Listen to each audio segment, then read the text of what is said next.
మీ పిల్లలు చదువుకున్నది ఎగ్జామ్ హాల్లో రాయాలన్నా కాంపిటేటివ్ ఎగ్జామ్ క్రాక్ చేయాలన్నా మెమరీ ముఖ్యం. మెమరీ అనేది గిఫ్ట్ కాదు, రైట్ టెక్నిక్ అండ్ ప్రాక్టీస్ తో ఎవరైనా సాధించవచ్చు. హాయ్ హలో నమస్తే, welcome back to our channel. నేను మీ వైషు. అసలు ప్రోస్టేట్ క్యాన్సర్ అంటే ఏంటి, దాని లక్షణాలు ఎలా ఉంటాయి, మనం ముందుగానే ఎలా డయాగ్నోస్ చేయొచ్చు, అండ్ దానికి ఉండే ట్రీట్మెంట్ ఏంటి, ఈ విషయం గురించి మాట్లాడడానికి అండ్ అదే పనిగా అవేర్నెస్ ఇవ్వడానికి ఈరోజు నాతో పాటు డాక్టర్ విశ్వాస్ గారు ఉన్నారు, యూరాలజిస్ట్. సార్తో మాట్లాడదాం. హలో సార్, నమస్తే. బాగున్నారా? So as this is a month of prostate cancer. దీని అసలు ప్రోస్టేట్ అంటే ఏంటి, అసలు ప్రోస్టేట్ క్యాన్సర్ లక్షణాలు ఎలా ఉంటాయి? ఓకే, సో ప్రోస్టేట్ అనేది మన యూరినరీ బ్లాడర్, మూత్రాశయం కింద ఒక చిన్న గ్రంథి.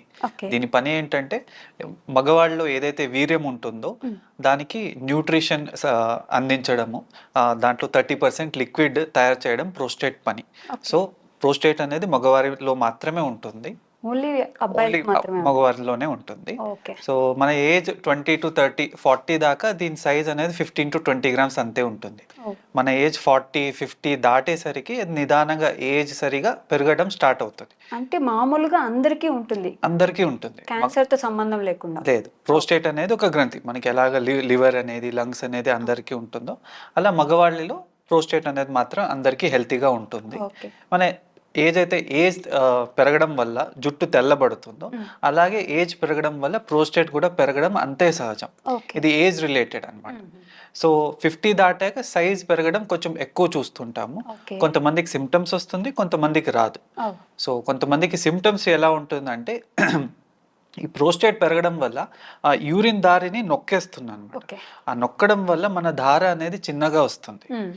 యూరిన్ మన టైం అనేది ప్రొలాంగ్డ్ అవుతుంది, ఎక్కువసేపు యూరిన్ పోస్తారు.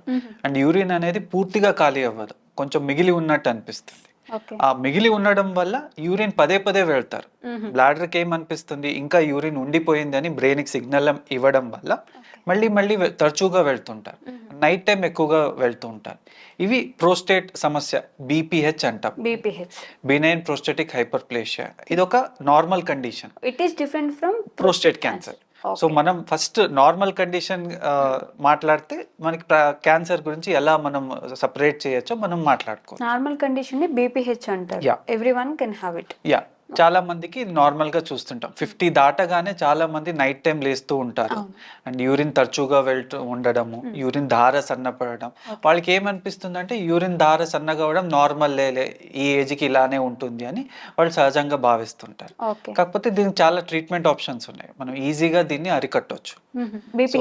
బీపీహెచ్ అని కూడా ఒక సింపుల్ ప్రోస్టేట్ మెడిసిన్ తో ఆ దారి అనేది కొంచెం వెడల్పు అవుతుంది.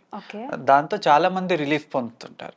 ఆల్మోస్ట్ 60 to 70% మంది ఈ ఒక్క మెడిసిన్తో చాలా ఏళ్ల పాటు ఆ రిలీఫ్ని పొందుతుంటారు. కొంతమందికి ఈ టాబ్లెట్ కొన్ని ఏళ్ల తర్వాత అది పనిచేయడం తగ్గుముఖం పడినప్పుడు మాత్రమే మనం సర్జరీ చేస్తాం. అసలు టాబ్లెట్స్ తో అవసరం ఏముంటుంది అంటే నార్మలే కదా, 50 అయిపోయిన తర్వాత it's okay to have that అనే ఫీలింగ్ లోనే ఉంటారు కదా. సో ఏమవుతుందంటే చాలా మందికి బాదర్సమ్ అవుతుంది, క్వాలిటీ ఆఫ్ లైఫ్ అనేది చాలా తక్కువ ఉంటుంది.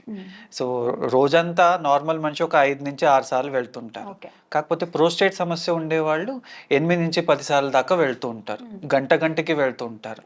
సో ఇనీషియల్గా ఇది బాగానే ఉంటుంది, జస్ట్ గంట ఇంట్లో ఉండే వాళ్ళకైతే అంత ప్రాబ్లంగా అనిపించదు.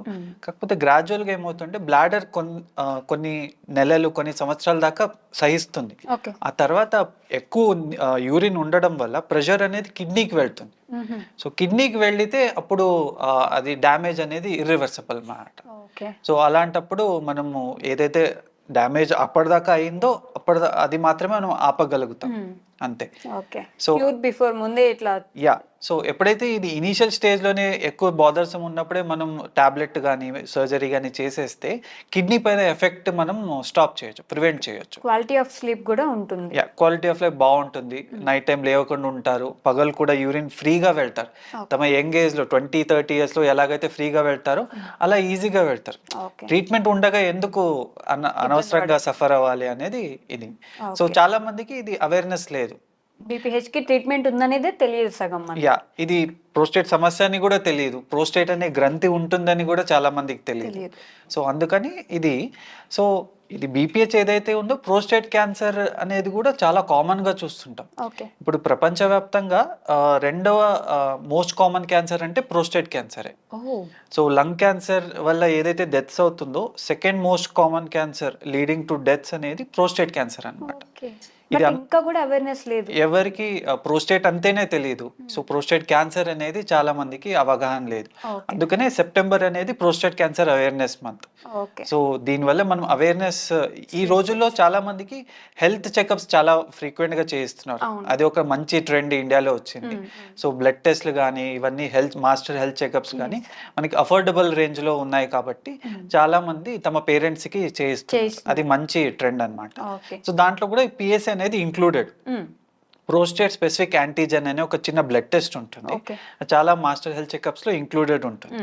సో దాంట్లో మనం ప్రోస్టేట్ క్యాన్సర్ రిస్క్ ఉందా లేదా ఫ్రీక్వెంట్ గా ఫాలోఅప్ చేయాలా అనేది మనం చేసుకోవచ్చు. ఓహ్! సో ఈ పిఎస్ఏ అనేది ప్రోస్టేట్ సైజుని బట్టి ఉంటుంది. సో నార్మల్ గా ఒక 30 గ్రాముల ప్రోస్టేట్ ఉంటే పిఎస్ఏ 3 దాకా నార్మల్. ఓకే. అదే 50 గ్రామ్స్ ప్రోస్టేట్ ఉందనుకోండి 5 దాకా నార్మల్. ఓకే. సో అదే మనకి ఏజ్ 60 అయినా కానీ ప్రోస్టేట్ ఒక 60 గ్రామ్స్ ఉన్న పిఎస్ఏ 2 కంటే తక్కువ ఉందనుకోండి ఆ మనిషికి ప్రోస్టేట్ క్యాన్సర్ రిస్క్ చాలా చాలా తక్కువ. ఓకే. 5 ఇయర్స్కో 10 ఇయర్స్కో ఒకసారి రిపీట్ చేసుకున్నా పర్లేదు. అదే ప్రోస్టేట్ ఒక 50 గ్రామ్స్ ఉన్న వాళ్ళకి 5 కంటే ఎక్కువ ఉందనుకోండి 6 మంత్స్కి ఒకసారి పిఎస్ఏ చెకప్ చేస్తూ ఉండాలి. అండ్ మీరు ఎప్పుడైతే ఈ పిఎస్ఏ బార్డర్ లైన్ దాటింది అనుకోండి ఒక యూరాలజిస్ట్ని కన్సల్ట్ అవ్వాలి. సో ఆ యూరాలజిస్ట్ డిజిటల్ రెక్టల్ ఎగ్జామినేషన్ అంటే ఫింగర్తో ఒక చెకప్ చేస్తారు. దాన్ని బట్టి అర్లీ స్టేజ్లో ప్రోస్టేట్ క్యాన్సర్ ఏమైనా లక్షణాలు ఉన్నాయా, అడిషనల్ టెస్ట్ చేయాలా అనేది గుర్తిస్తారు. So these are the 2 ways how we can identify. అసలు లక్షణాలు ఎలా ఉంటాయి సార్ అంటే? Yeah, so prostate benign prostatic hyperplasia BPH కి ప్రోస్టేట్ క్యాన్సర్ కి ఈ లక్షణాలు అనేది కామన్ గా ఉంటాయి.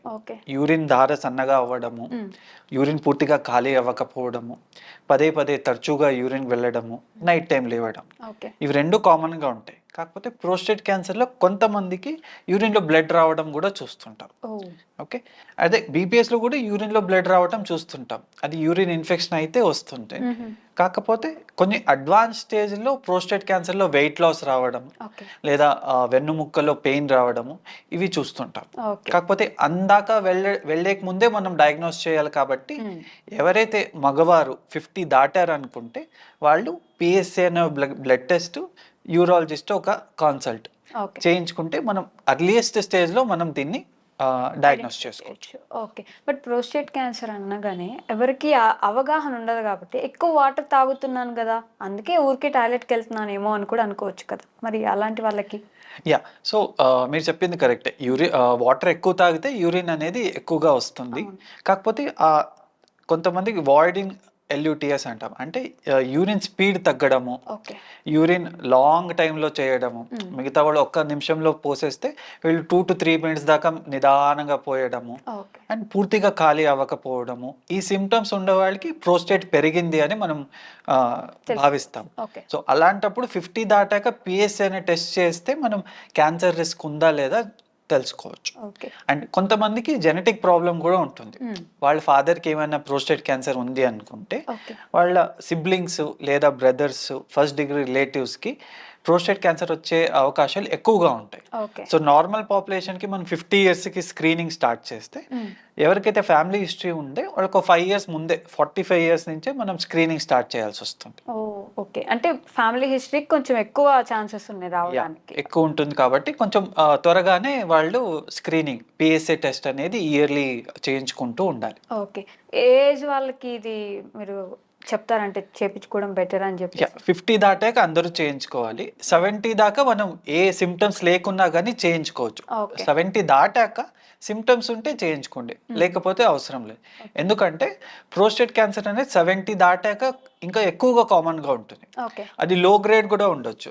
లో గ్రేడ్ ఉన్నా మనం అనవసరంగా డయాగ్నోస్ చేసి ఓవర్ ట్రీట్మెంట్ చేయకుండా, సో ఏవి సిమ్టమ్స్ ఈ యూరిన్ సమస్యలు లేకుంటే 70 దాకా మనం జనరల్ హెల్త్ చెకప్లో చేయించుకోవచ్చు. ఓకే, అండ్ దీనికి ట్రీట్మెంట్ ఎలా ఉంటుంది డాక్టర్? యా, సో దీంట్లో అన్ని క్యాన్సర్ లానే స్టేజెస్ ఉంటాయి. 1, 2, 3, 4 అని. 1, 2 అంటే ప్రోస్టేటిక్ సీమితంగానే ఉంటుంది, ఎక్కడికి బాడీలో ఎక్కడికి ఈ క్యాన్సర్ అనేది పాకలేదు. 3 అంటే కొంచెం ప్రోస్టేట్ చుట్టుపక్కల పాకిందని, Okay. 4 అనేది మన కడుపు భాగంలో పాకిందని. మెటాస్టాసిస్ అంటే ఛాతీలో లంగ్స్లో పాకడము లేదా వెన్నుముక్కులో పాకడము, దీన్ని మెటాస్టాటిక్ ప్రోస్టేట్ క్యాన్సర్ అంటాం. ఓకే. ఓకే, సో ఇది అనేది 70 దాటాక ఎక్కువగా ఉంటుంది. అని కొన్ని అగ్రెసివ్ క్యాన్సర్స్లో, ప్రోస్టేట్ క్యాన్సర్లో కూడా 5 గ్రేడ్స్ ఉంటాయి. ఓకే. 1, 2, 3 అనేది చిన్న గ్రేడ్స్, అంటే అంత అగ్రెసివ్గా పాకవు. ఓకే. 4, 5 అనేది అగ్రెసివ్గా పాకుతుంటాయి. సో డయాగ్నోస్ అయిన కొన్ని నెలలకే పూర్తి బాడీకి పాకే అవకాశాలు కూడా ఉంటాయి ఈ 5th గ్రేడ్లో. సో రీసెంట్గా మన అమెరికా పూర్వ ప్రధాని జో బైడెన్ గారు, ఆయనకి మెటాస్టాటిక్ క్యాన్సర్ వచ్చిందన్నమాట, Okay. Prostate cancer. సో అంత అమెరికా ప్రధాని అయినా కానీ ఎందుకు స్టార్టింగ్లోనే డయాగ్నోస్ అవ్వలేదంటే యూజువల్గా ప్రోటోకాల్లో ఉండదన్నమాట. ఓకే. ఎందుకంటే 70 దాటాక అందరికీ రెగ్యులర్గా అయితే అమెరికాలో కానీ వాళ్ళు స్క్రీనింగ్ చేయరు. ఓకే. సో ఆయన ఏజ్ ఇప్పుడు 82 కాబట్టి ఈ ఏజ్లో అది కొంచెం ఎక్కువ కామన్గా చూస్తుంటాము. సో అలాంటి మెటాస్టాసిస్లో కూడా మనం కంట్రోల్ చేసుకోవడానికి కొన్ని మెడిసిన్స్ ఉంటాయి, ఓకే. కొన్ని కీమోస్ ఉంటాయి. దాంతో మనం లైఫ్ స్పాన్ని పెంచుకోవచ్చు. అదే ఫస్ట్ స్టేజ్, సెకండ్ స్టేజ్లో త్వరగానే పిఎస్ఎస్ స్క్రీనింగ్ ద్వారా లేదా క్యాన్సర్ హిస్టరీ ఉన్న వాళ్ళు మనం స్టార్టింగ్ స్టేజ్లోనే డయాగ్నోస్ చేసామంటే మనం దాన్ని పూర్తిగా ప్రోస్టేట్ గ్రంథిని తీసేస్తే పూర్తిగా క్యాన్సర్ని క్యూర్ చేసినట్టు. ఓకే. సో దానికి కూడా ఇప్పుడు లేటెస్ట్ రోబోటిక్ టెక్నాలజీ ఉంది. రోబోటిక్ ప్రోస్టెటెక్టమీతో పూర్తిగా మనం క్యాన్సర్ని తీసి మంచి క్వాలిటీ ఆఫ్ లైఫ్ని మనం అందించగలం. Okay. Prevention is better than cure అంటారు కాబట్టి అసలు అలాంటి క్యాన్సర్ రాకుండా ఉండడానికి మనం ఏమైనా జాగ్రత్తలు తీసుకోవచ్చా? యా, సో బాడీలో ఏ జబ్బు కానీ క్యాన్సర్ కానీ రాకుండా ఉండడానికంటే మన డయట్ బాగుండాలి. ఓకే. మనం ఏదైతే గ్రీన్ లీఫీ వెజిటబుల్స్ కానీ ఫ్రూట్స్ కానీ ఇవి తీసుకోవడం, రెడ్ మీట్ని తగ్గించడము, ఇవి హెల్తీ డయట్ పాటిస్తే మనం క్యాన్సర్ రిస్క్ని తగ్గించుకోవచ్చు. ఓకే. అదేవిధంగా కొన్ని అలవాట్లు, స్మోకింగ్ కానీ ఆల్కహాల్ కానీ ఇవి మనం అవాయిడ్ చేస్తే గిన ఇన్ జనరల్ క్యాన్సర్ రిస్క్ తగ్గిపోతుంది. ఓకే. అండ్ ప్రాసెస్డ్ ఫుడ్స్ కానీ మీట్ కానీ ఇవన్నీ తగ్గిస్తే కూడా మనం హెల్దీ లైఫ్. ప్రోస్టేట్ క్యాన్సర్ని నివారించు. కొన్ని స్టడీస్లో టొమాటోస్తో దాంట్లో ఉండే లైకోపిన్ వల్ల ప్రోస్టేట్ క్యాన్సర్ తగ్గించే ఎఫెక్ట్స్ ఉన్నాయని చూస్తుంటాం. టొమాటోస్తో ఇది స్టడీ ప్రూవ్ అని ఉంది. అండ్ కాఫీతో కూడా, కాఫీ కన్సంప్షన్తో ప్రోస్టేట్ క్యాన్సర్ తగ్గుతుంది అని కూడా మనం చూస్తుంటాం డయట్ విధానం. కాఫీ తీసుకుంటే ఓ మామూలు బ్లాక్ కాఫీ తీసుకుంటే దీనికి ఏమైనా యా, యూజువల్గా బ్లాక్ కాఫీ ఇస్ బెటర్ అని చెప్తాం. చాలా లివర్ పైన కూడా మంచి ఎఫెక్ట్స్ ఉంటాయి, చాలా క్యాన్సర్స్ని కూడా ప్రివెంట్ చేస్తుంది. Only thing is coffee tea వల్ల మనకి జీఈఆర్డి అంటే తేపులు రావడం ఇవి కొంచెం చూస్తుంటాము. ఇవి ఏమీ లేదు అంటే మితంగా షుగర్లెస్ కాఫీ అనేది తీసుకోవడం మంచిదే. ఓకే అండి, thank you. Thank you. And don't forget to subscribe to iDream. And for more videos, Please subscribe to iDream. Please subscribe to iDream. Please subscribe iDream. And please subscribe to iDream. For more videos, subscribe to iDream. please like, share, and subscribe to the channel. Congratulations, iDream. Subscribe to iDream. Subscribe to iDream. So subscribe to iDream Media. iDream ki iDream team andarki huge congratulations. Please subscribe iDream Media. Please subscribe to iDream. Subscribe iDream. Please subscribe to iDream. iDream అంటే నా కళల channel subscribe చేసుకున్న నోరు తిరుగుతలేదు, మీరైతే గంట గుర్తు కొట్టండి. For more such videos, please subscribe to iDream. Subscribe to iDream. Please subscribe to iDream. Please subscribe iDream Media. Please do subscribe to iDream. Please subscribe to iDream Media. For best entertainment and information, please subscribe iDream.